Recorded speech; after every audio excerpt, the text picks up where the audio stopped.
Get Rich Education is brought to you by Ridge Lending Group, Apartment Investor Mastery, and Producers Wealth. You're listening to the show that has created more passive income for people than nearly any show in the world. This is the powerful Get Rich Education.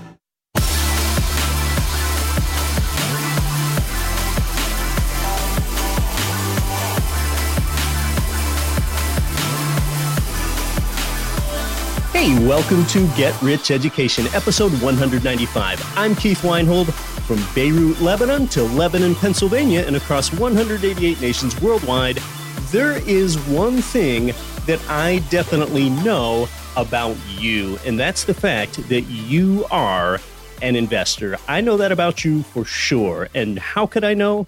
That's because you actually make hundreds of investment decisions every single day. If you've decided to do a cash out refinance on your own home to free up some investable dollars, that was an investment decision. If you just decided to have your car's oil change postponed for a month, that was an investment decision. If you just bought rental property in Memphis rather than Birmingham, that was an investment decision. And if you decided to bake a pie rather than walk your dog, that was another investment decision. Now, other than just the investor that you and everyone is, you might be a real estate investor too, maybe even one that focuses on looking to build cash flow. We discuss that a lot here. But as an investor, your best and highest use could very well be building multiple income streams, especially passive ones. In this world and in this one life that you've been given, you need multiple income streams if you want to live your best in this world and give your best to this world. So then let's look at your life and see which activities are therefore putting money into your pocket and which ones are taking money out of your pocket. What about going to college? That does not create income. That is an outflow. Now, college does train you, but it trains you to learn to work, which only brings you one inflow. And what about that job of yours? That's the one inflow that college taught you to get, plus it takes a ton of your time and maybe even selling your soul. What about a 401k? That is definitely an outflow until you are in your 60s and 70s. That is awful. IRAs, that's an outflow. A 403b, a 457 plan, no different. They are outflows. What about buying the house that you live inside? That's an outflow. What about renting the house that you live inside? That is another outflow. Stocks that don't pay a dividend, that is an outflow. Mutual funds and ETFs, outflow, outflow. Cryptocurrency, that doesn't produce income either. What about precious metals? Well, your Pamp Suisse gold bars or your stack of Engelhard silver bars, those things don't produce income. You're not renting out those stacks of bars to somebody else. What about playing the California lottery? That's an outflow for almost everybody playing.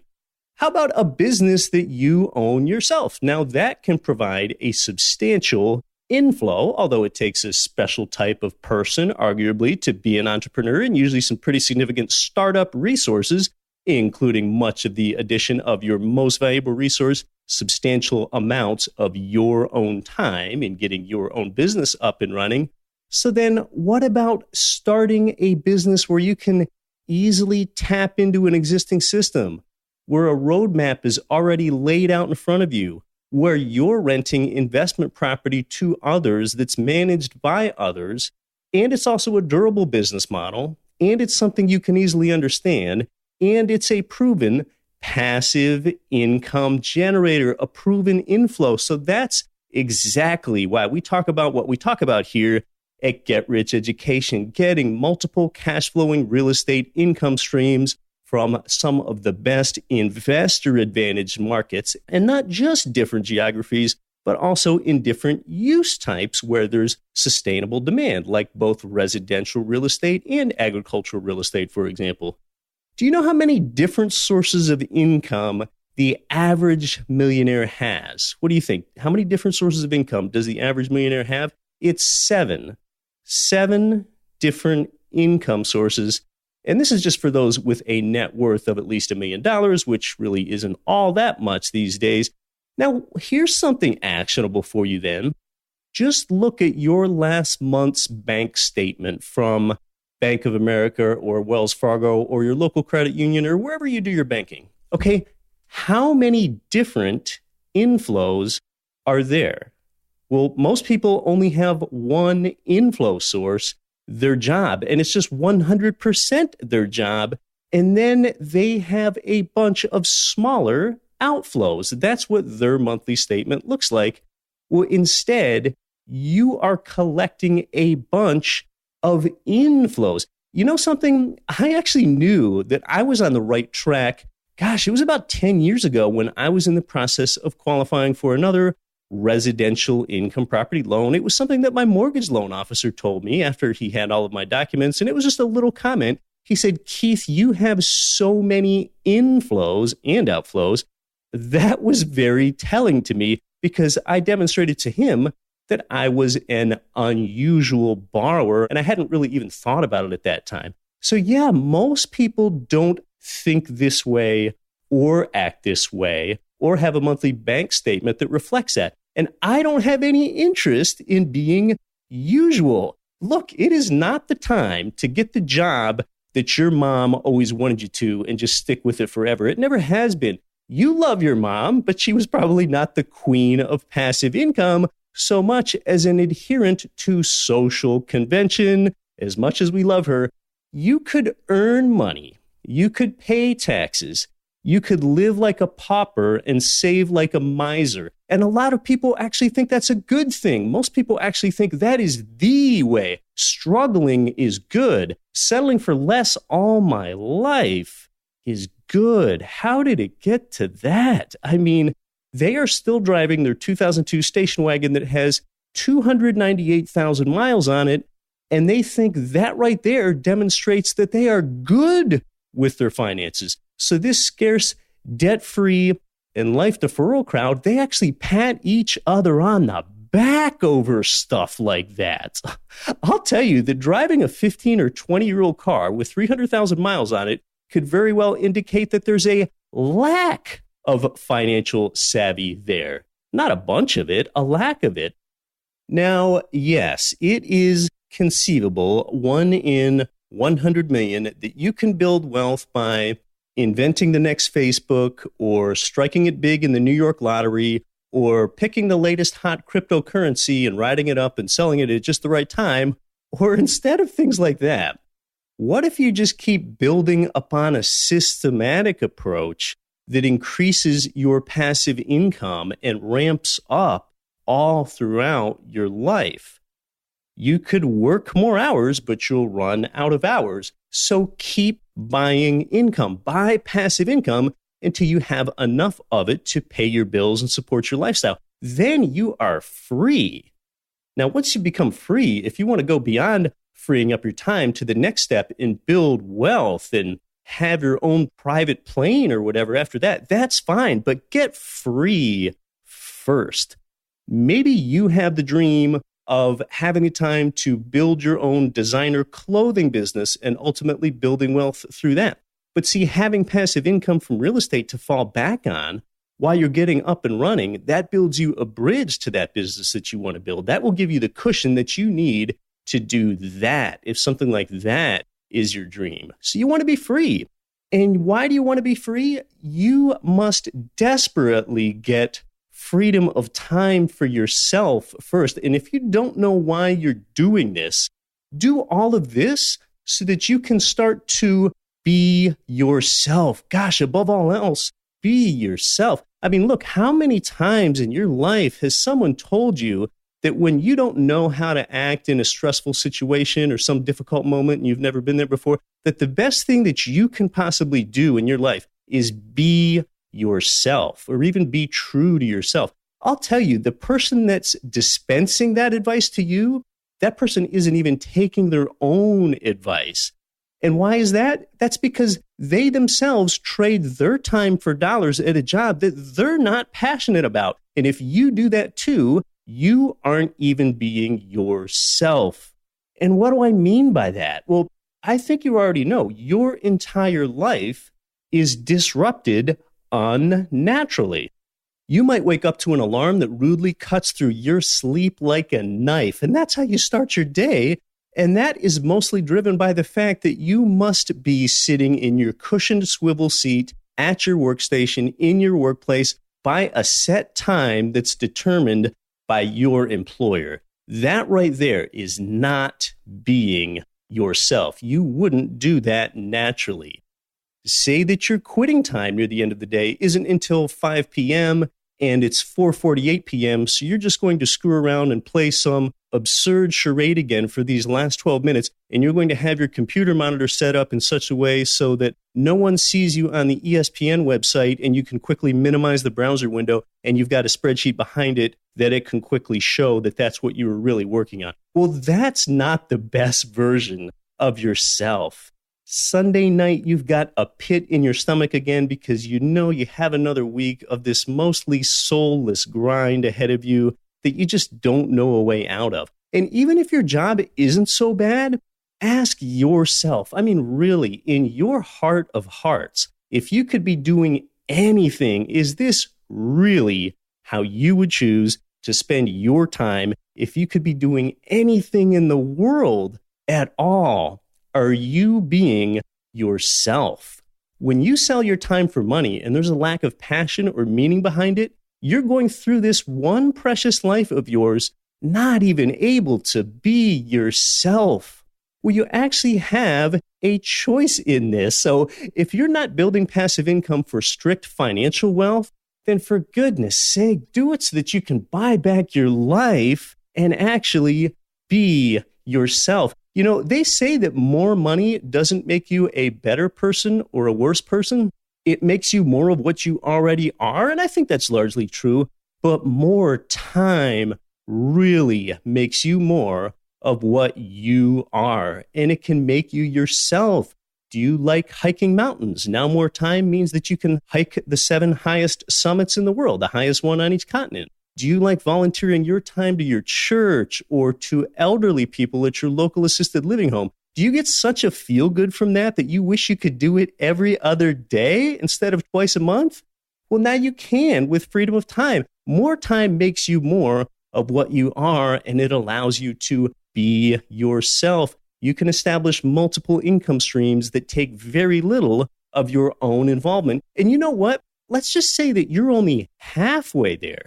Well, you're still going to benefit. Okay, look, say that your job pays you $10,000 a month right now, and say that you work 47 hours a week at that job, which actually is the average number of hours for an American worker. Say that on top of that, your real estate pays you $5,000 a month, but it only takes 1 hour a week to manage that. So you've now got half as much income from your income property as you do from your own job. The property only takes an hour a week of your managing the manager and such, and your job takes 47 hours a week for just twice the income. Now, for one thing, you are starting to realize the gravity of my favorite investor metric, your return on time invested. But you know what else? Even if you're halfway there, you can live a life that your coworkers can't already. You're going to start to notice it with little things that they say, like, you know, I thought about going to the concert this weekend, but tickets were $120 each, so, you know, I just couldn't swing it. You won't think anything of going to the concert. You will have substantially more discretionary income. Again, you'll be able to be yourself, and they can't be. And here's what's going to happen to you as you build multiple passive income streams. You're going to notice that everyone else, they seem to be getting frugal with their money comparatively. And you know what? You're going to get more frugal too, but here's the difference. You're going to get frugal with your time. The scarcity mentality is abundant and the abundance mentality is scarce, so your coworkers with zero passive income, they're going to work overtime on a Saturday for extra job income because they view money through a frugal lens. You're going to get more abundantly minded. You're going to be more frugal with your time. You're going to take your family to the lake this weekend. They're frugal with their money. You're frugal with your time. Be frugal with your time, not your money. That is the only answer because money is the abundant resource and time is the scarce one. And then look at how you spent your weekend. You didn't grind on a spreadsheet. You went to the lake with your family, or you did whatever else you wanted to do. Again, you acted like yourself. So we're still talking here if your passive income has reached up to $5K per month and your active day job income is $10K, it begins to affect your psychology, not only your outcomes. That's because even if you're fired from your job or you're laid off, at least you're able to think, you know what? It's not an absolute tragedy. I can float for a while. And you know what else? You might begin to let your opinion fly at work rather than toting some company line all the time. Toting some company line is not being yourself. As long as you aren't hurting others, stating your well-founded opinion is being yourself. So my point is that even when you're halfway there on your passive income goal, you will already start being who you are becoming. And this is powerful stuff. You know that the real estate income will flow independently of what happens at your job. They're just not related. Again, multiple sources of income. Now, when it comes to finances, I think most people ask themselves the wrong question. They're asking, now, how can I best sell my time? But instead, you're at a higher level. You're asking, gosh, what's my time worth? So be frugal, but be frugal with your time, not your money. Well, now, how do you think about retirement then? How does that all mix in here? I think retirement is when you can start being yourself, but most people correlate the word retirement with some predetermined, even preordained age in your life that you hit. And that's really more of a figment of our societal belief systems than anything else. I think that the former heavyweight boxing champion George Foreman said it as well as anyone when he said, the question isn't at what age I want to retire, it's at what income. That right there is really one of the better finance quotes that I've ever heard from a sports figure. And retirement is certainly an interesting word. I think its definition is morphing. We've got a great guest today where we're going to talk about what retirement means today and the importance of passive income and a whole lot more. So let's meet her.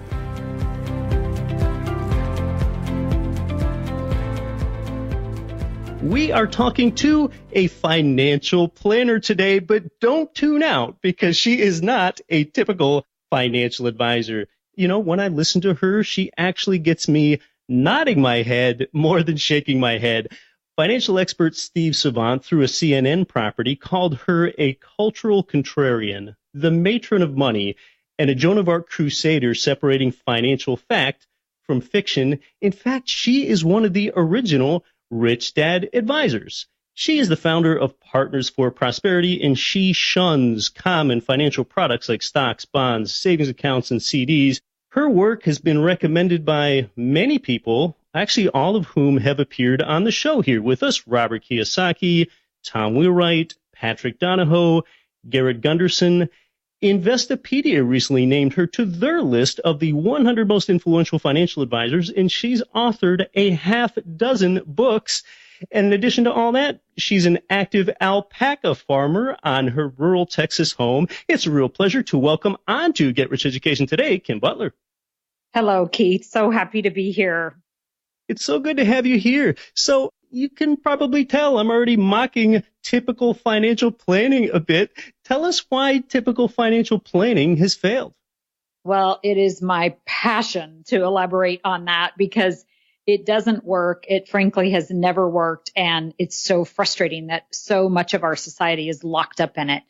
And the reason that it doesn't work is, first of all, it's only been around since the 50s or the 60s.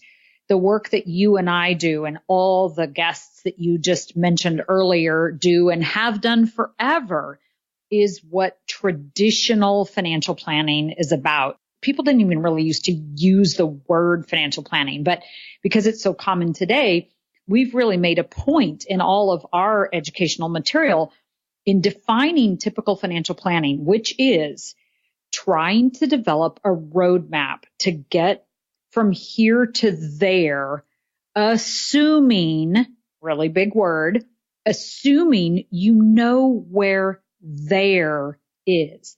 If you don't know where there is, you can't very well draw a line from here to there and extrapolate out where you're supposed to be. Absolutely. And when people assume that they do, and you know what? It's in my very early days, literally almost 30 years ago, my mother is the one that pushed back on this. I asked the typical financial planning question, when do you want to retire? And she was probably, I don't know, I'm guessing 48 at the time, late 40s. Yeah. And she said, I have no idea. I couldn't even begin to answer that question. And I said, I know, Mom, but you just got to give me an age. Otherwise, I can't plug it into my computer and give you all the other answers that I'm going to give you. I should have stopped right there. But no, I spent 5 years doing typical financial planning. Tell us about your experience doing typical conventional financial planning and how you got so soured on that you never wanted to do it again. Well, you'll recall that this is before the internet, so there weren't cool programs that you could get anywhere. Right. Only, quote, financial planners had them. And so I had this cool program and I used it over and over and over until I started to literally feel sick every time I opened it up because of that assume word. You assume a retirement age. Like I said, you're guessing. You talk to somebody in their mid 30s and they really don't have a clue when they're going to retire or what age or any of the things that you try to figure out. Because then the next question is, well, at what income level?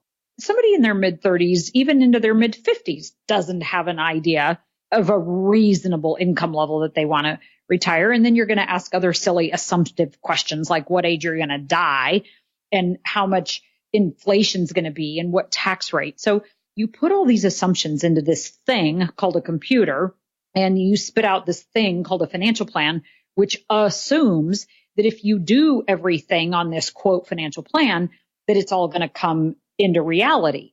Well, it might be accurate from a mathematical standpoint. You can put in assumptions and do the right math. Right. But it had absolutely nothing to do with people's lives. And after 5 years of it, I just said, no, I'm not doing this anymore. This is ridiculous. I'm making all these assumptions. They're not right. I'm tweaking the assumptions to make the thing reasonable so I don't scare somebody, which I should have been doing anyway. I should have been scaring them. And I'm not going to do this anymore. Well, that's very virtuous of you to say that you're not going to do it anymore. One of the things we do here at Get Rich Education is, okay, some people ask this question with their financial planning and they think about retirement. When they hear financial planning, their mind quickly jumps to retirement. And the question they ask is, okay, how can I project how much income I'm going to need? That's what you really want to know. And one of the things you ultimately want to guess at. One of the things that we advocate is, well, why don't you just start building your passive income right now? That's one of the best ways you can best position yourself for how much income you're going to need later. You don't need to wait later and do all this postponement. And yeah, a lot of these typical products that you're talking about, Kim, like with what you did when you were doing typical financial planning, most of the clients that you're serving, yeah, they might see that you can project that they're going to have what looks to them like a big number, a big lump sum in retirement, $2,258,321. Okay, well, what's that mean? Now, how does that really correlate to your lifestyle? Because most people don't think about the degradation on that amount of inflation and emotion and taxes and fees and volatility. So you need to translate that number to how you want to live. Absolutely. And one of the favorite sayings that we get and use to help people understand this issue is that cash is not king. Cash flow is king. Yeah. And so if you are seeking cash flow, then you have so much more control over your lives. And I always like to talk with clients about let's practice today. You're in your whatever, mid 30s, 40s, even 50s. You don't necessarily need, and I have a problem with the word need, but we'll just work with it for now.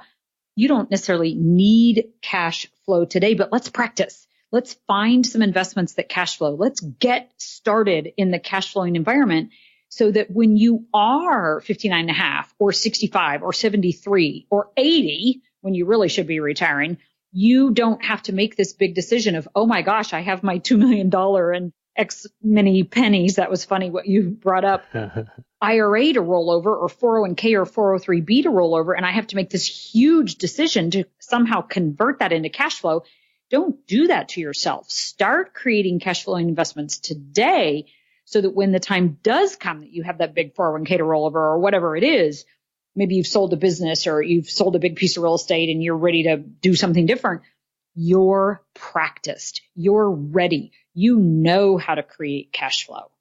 So, Kim, what you and I are talking about right now is deemed still as countercultural by mainstream society. But yet, if someone listens to you or I talk, yet it seems to make so much sense to them. So, with that in mind, why do you think that people still have confidence in these typical financial models that don't work? And look at the big picture. It's not a tax deferral plan in your 403b or your 401k. It's really a life deferral plan when you think about it. So why do some people keep following other people right over the cliff? Like, this is the outcome that it results in. These typical products just don't work. So why do people keep having confidence in them? What do you think? Two specific reasons: the media and the financial institutions. And I remember talking about the financial institutions eons ago with Robert on radio, because podcasts didn't exist then. The financial institutions want your money and they want to hold on to it as long as they possibly can. And so they like the idea of keeping the money. And so they're going to promote that. And so when you think about prepaying mortgages, 401ks and 403bs, and all the other typical financial strategies that are used, it's also that the financial institution can keep the money. Well, the media is going to parrot that, right? And then the media is also going to put forth the ideas of their advertisers, which are, you guessed it, the financial institutions. So that's why your and my style of thinking is foreign, because the financial institutions that are massively huge advertisers in the media, which of course are going to not only advertise, but then they're going to write articles about the things that their advertisers are talking about. That's what everybody is paying attention to. And that's why it's so important that you and I continue to get out there with our podcasts and our books and everything else, because people need to know that there's a different way. And then there's another important aspect of this, and that's that in the past, so like if you think about 20 years ago when I first made my transition, when I started to talk about what you and I do, I really got some funny looks. I mean, people were like, what are you talking about? I've never heard of this. But today, just like you've experienced, when you and I talk about what we talk about, people are like, yeah, I've kind of always thought that, but I never really knew how to do it or what words to put around it. So yeah, we're making progress. I mean, the shift in our society is happening. We just need to keep going. Yeah, there are these traditional notions that remain out there. For example, when you say the word investing to somebody, stocks are often what first come to mind. And I know you and I both agree, Kim, that stock investing by and large is speculation. It's not investing. But another phrase that you might say to someone is financial planning. And I think when the phrase financial planning is aired out, a person thinks retirement, and it correlates that. And you brought up retirement, and, retirement's kind of an interesting word. What are your thoughts about the word retirement and what that really means today? Well, there's a favorite definition that Todd Langford, who's my husband in full disclosure, but has a company called Truth Concepts, and he has software that enables us to prove out all of these theories that you and I talk about conceptually. He lets us prove them numerically.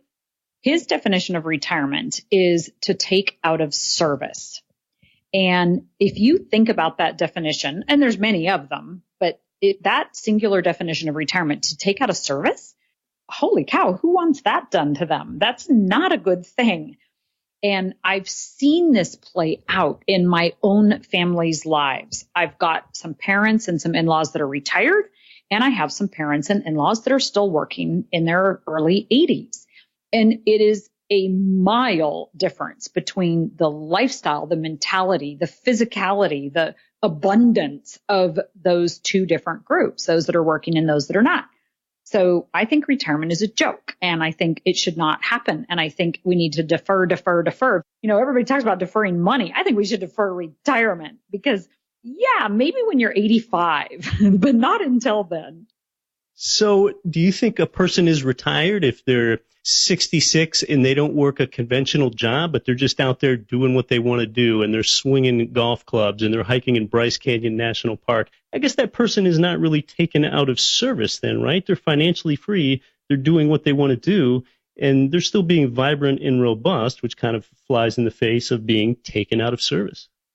Yes. And we could say that it's just semantics, how you talk about it. But frankly, there are some people that have figured out how to retire well, and they have good cash flow, so they can go pursue things.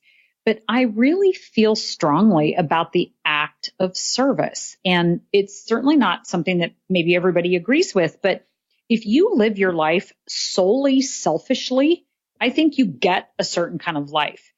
Whereas if you live your life in the service of others, I'm not talking 24/7. I'm just talking about part of the time you're serving others, then I think you get a different kind of life. And so I really believe strongly that people need to find ways to serve others.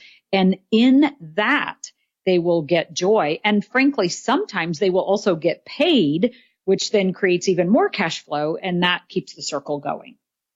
That is a great answer. Of course, we serve people with good housing. When we're a real estate investor, you're not being taken out of service. And I love that. That's a really elegant definition of what retirement is. Well, Kim characterizes what she does as prosperity economics. So we're going to come back and ask her just about that. You're listening to Get Rich Education. Our guest is Kim Butler. More when we come back. I'm your host, Keith Weinhold.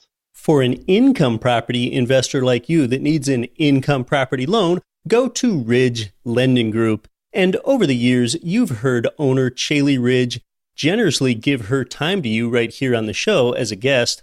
Ridge provides investment property loans in almost every U.S. state, and you're going to find out how they've helped more Americans realize their dreams of financial freedom through real estate than any other mortgage lender in the entire nation when you get started at ridgelendinggroup.com. MC Laubscher is the host of the top-rated business and investing podcast, Cash Flow Ninja, and also the president of Producers Wealth. Producers Wealth assists people in creating, protecting, and perpetually multiplying wealth in any economy through creating processes that help them increase their production, provide them with liquidity, passive income generators, and opportunities for enormous growth. Learn more about their time-tested and proven systems at yourownbankingsystem.com. This is Rich Dad Advisor Tom Wheelwright. Listen to Get Rich Education with Keith Weinhold and don't quit your daydream.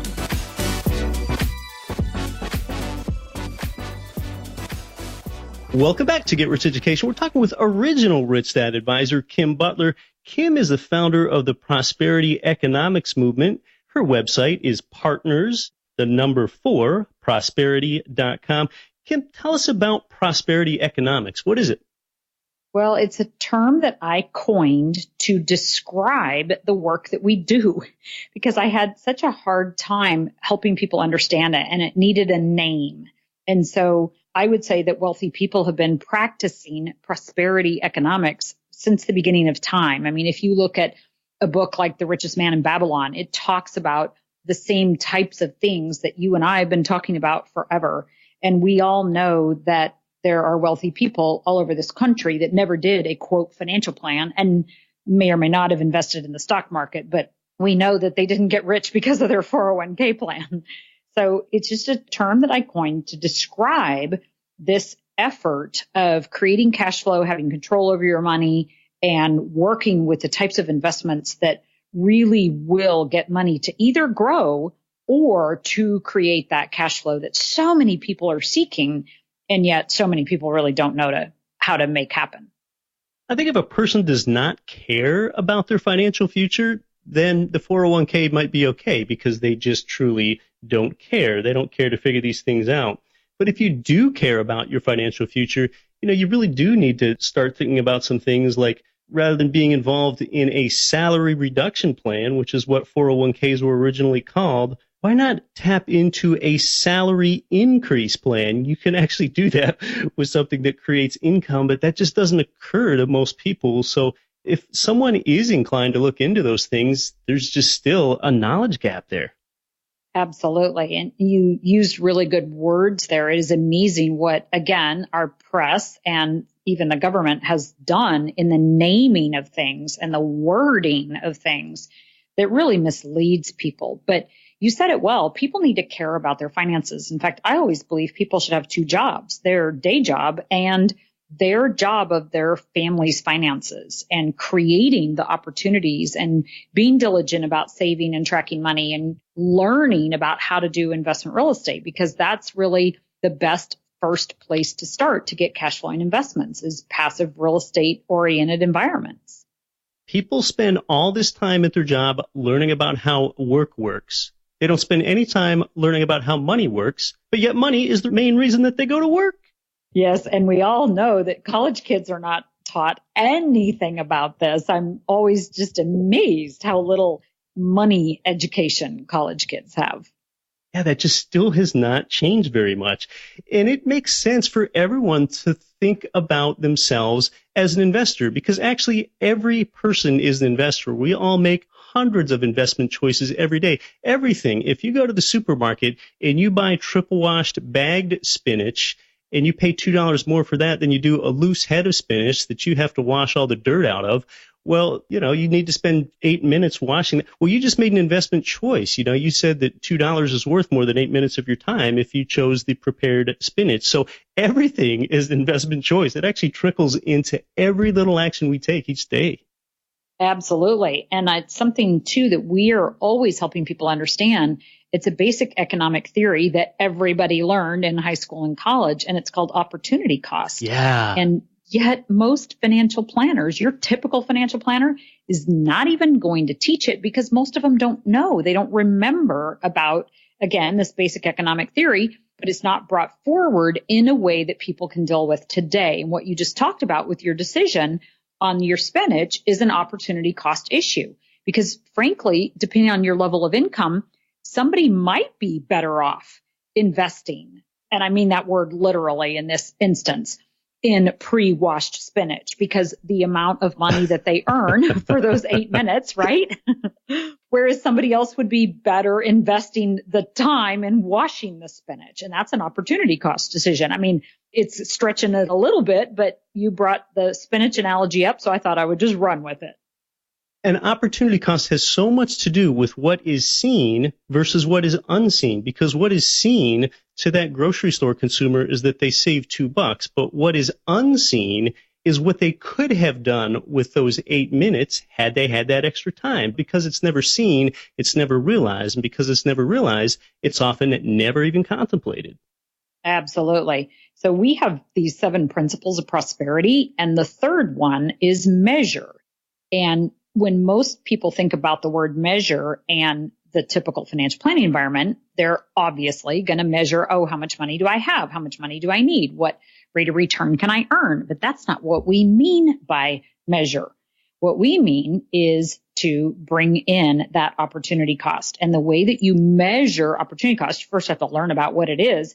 Then you measure it by applying an interest rate to a decision that you're going to make. So let's blow it up a little bit. It's not maybe a $2 spinach difference. Maybe it's a $200 car insurance decision. In other words, you could go with a high deductible and save a couple $100 a year, or a low deductible and spend a couple $100 more a year. And people think, no big deal. Well, that's $200 times how many years you're going to drive a car. I mean, okay, maybe not because self-driving cars, but at least for now, you're going to drive a car for probably 50, 60, 70 years times just say 5%. That's a huge decision. That's what opportunity cost is.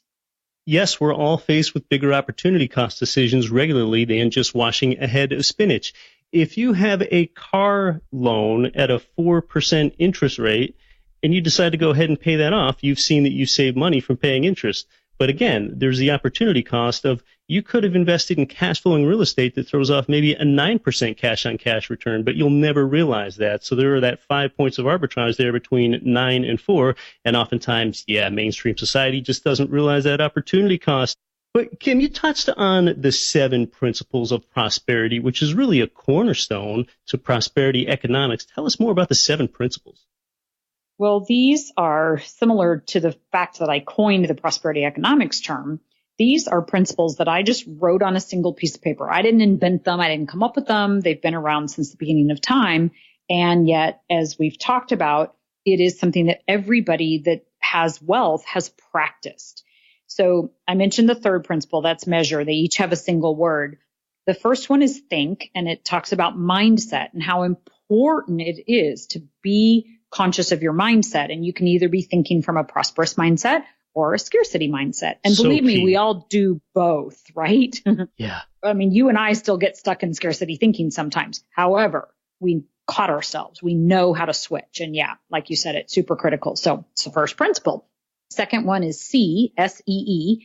In other words, you really need to see the big picture all the time. Third is measure. We talked about the opportunity cost. Fourth is flow, because we must be looking for cash flow, right? Absolutely. And then fifth is control, and we want to be controlling our dollars.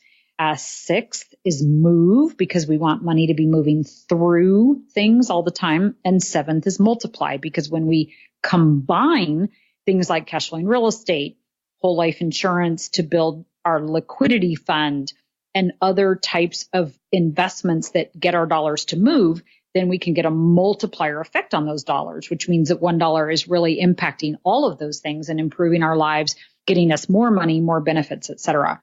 So these 7 principles are really critical, and I elaborate on them extensively on our website and, of course, in some of the books. So if people are curious, they can track those down for more information. So the 7 principles of prosperity are: first, think, which I absolutely love. I like to think, don't live below your means, expand your means. The second one is see. The third one is measure, getting quantitative and into the numbers. The fourth one is flow. You got to think about flow rather than just storing a pool of money. What is your flow of money? And then the fifth one is control. We talk about the importance of being a direct investor a lot here on Get Rich Education. The sixth one, move. I like that because that implies the velocity of money. And then the seventh one, multiply.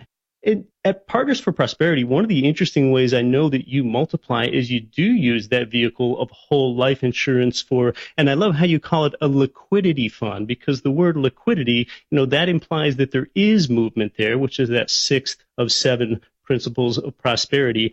And, you're not using words like scrimp or save or budget necessarily, because that reinforces the wrong mindset. So you call it a liquidity fund. Tell us more about how you integrate that with whole life insurance.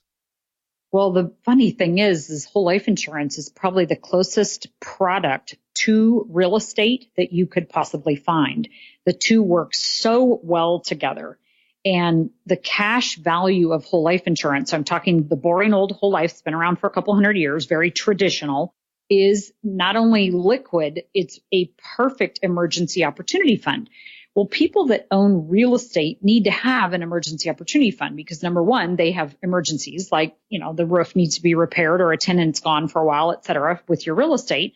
And number two, what if that opportunity presents itself and you need to make a fast down payment? Maybe you can't get financing in place quick enough, so you need to pay cash for a property, which you're then going to go refinance, or you need to make a down payment on a property so you can tie it up, or whatever it is. You want to have an opportunity fund.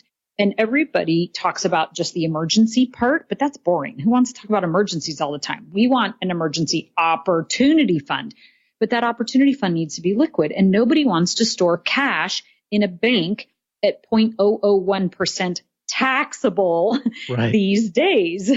And so whole life insurance enables you to store cash that's liquid at about 3-4% in today's numbers that is not taxable, and yet that you can get your hands on in 7 to 10 days. So it's perfect to work with real estate. And then the death benefit part of the whole life insurance combines really well with things like charitable remainder trusts and other strategies that are going to be on the exit side of investment real estate. So those two products really combine well to support each other and enable each other and take care of the limitations of each other, because we would never call whole life insurance an investment, but we call real estate investment. We also are very clear that real estate's not liquid, and yet whole life insurance is. So again, combining these two really enables them to make each other better. I know that in some circles, life insurance has a bad name, but with the way that Kim does it and the whole life insurance product that she offers, it is something that provides you with liquidity. And it basically just gives a slight investing tailwind to all of your investments because you can use your money in more than one place at one time. And it works with velocity because it requires cash flow. You're supposed to put money in it on a regular basis, and then you can borrow against the dollars to go get your real estate, and then you can use the real estate to pay back the loans, and then you can get another piece of real estate. So it's that whole velocity of money thing going in a complete circle. Well, I want to ask you more about that in a minute, but before you go, Kim, you are quite a reader, and you're also quite an accomplished author. So why don't you tell us quickly about one of your own books, and then secondly, someone else's book that you'd recommend? Absolutely. So for your listeners, I think the best book that I have that would be the closest match is called Busting the Retirement Planning Lies, because as you know, we don't really like the idea of retirement, and we find 401ks and 403bs very limiting. I think it's actually just busting the retirement lies. Got to keep my own title straight. The work in that book really shares some very inspiring examples of people that found their true love and don't consider work anymore. And then also it gives some very specific examples of how ineffective 401ks and that type of product are. So Busting the Retirement Planning Lies by Kim Butler. And then the other book that I want to share with your listeners is The Mystery of Capital by Hernando de Soto. And it's an older book, so fabulous to talk about real estate law and property law and contract law and why the U.S. does such a good job in that category. And it is a fabulous read. So that, again, is The Mystery of Capital by Hernando de Soto. Gosh, I've got to say, I have not heard of that one myself. So thank you for those two recommendations. Well, Kim, how can the Get Rich Education audience learn more about you? Check out partners4prosperity.com. So the website, partners4prosperity.com. What I would recommend is they go download the Prosperity Acceleration Pack. And it has the 7 principles of prosperity amongst a bunch of other things. We do provide access to cash flowing real estate deals, and we teach people about whole life insurance. And there's a variety of other alternative investments, meaning not in the stock market. But everything goes back to those 7 principles of prosperity, and they're elaborated on there thoroughly. Kim Butler, you're one of the few financial advisors I actually enjoy speaking with. Thanks so much for coming on to the show. Absolutely. I loved it, Keith. Thank you.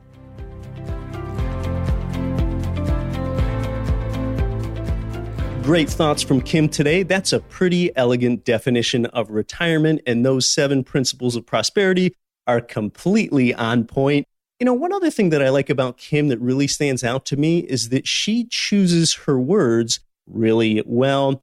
We chatted some more outside of our time on the show here, and she brought up that in the example where you're essentially borrowing off an automobile loan at 4% and reinvesting the difference for a 9% cash flow, you've just made a 125% return, and I absolutely love that line of thinking.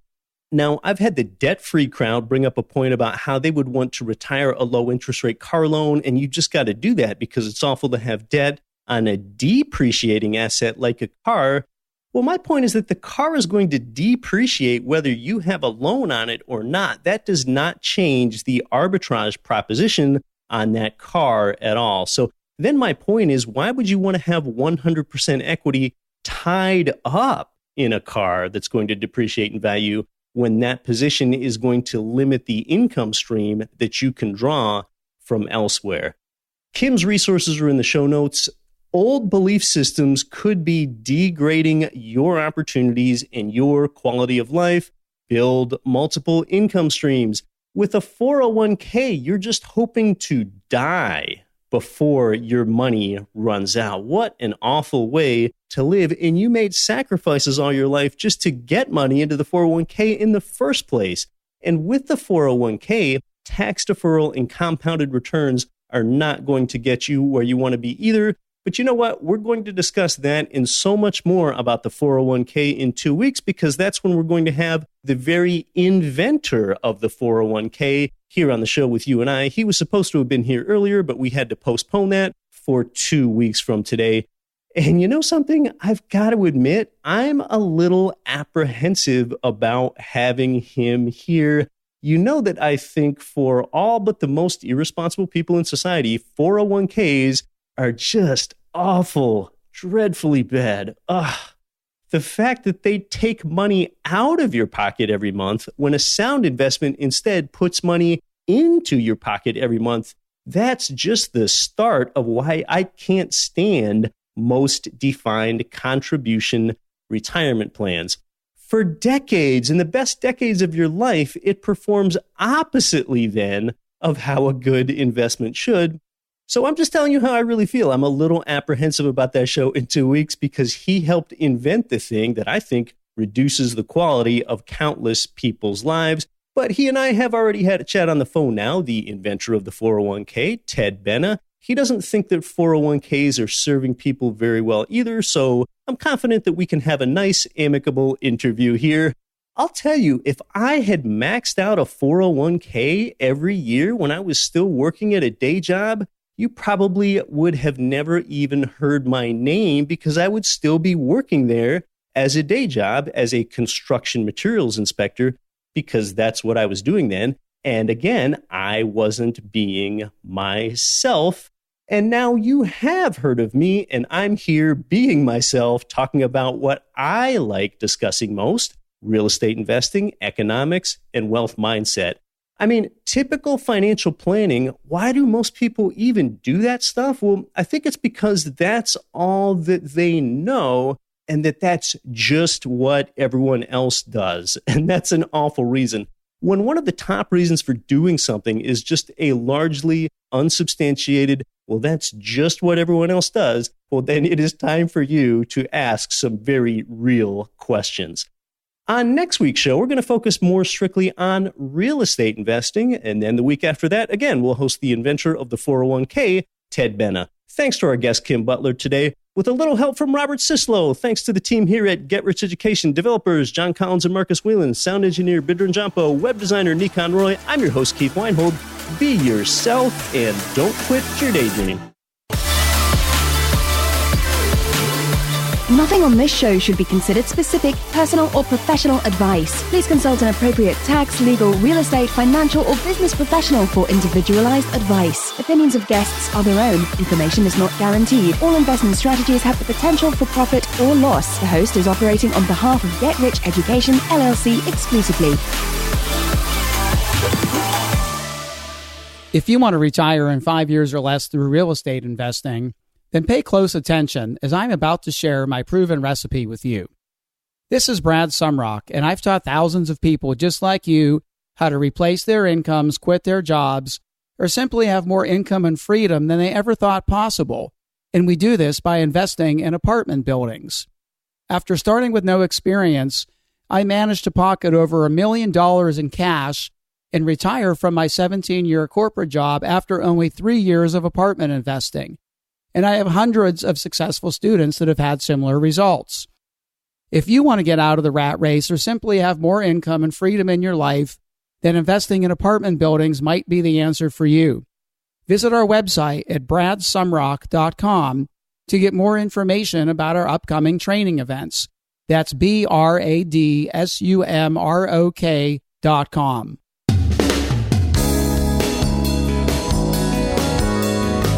The preceding program was brought to you by your home for wealth building, GetRichEducation.com.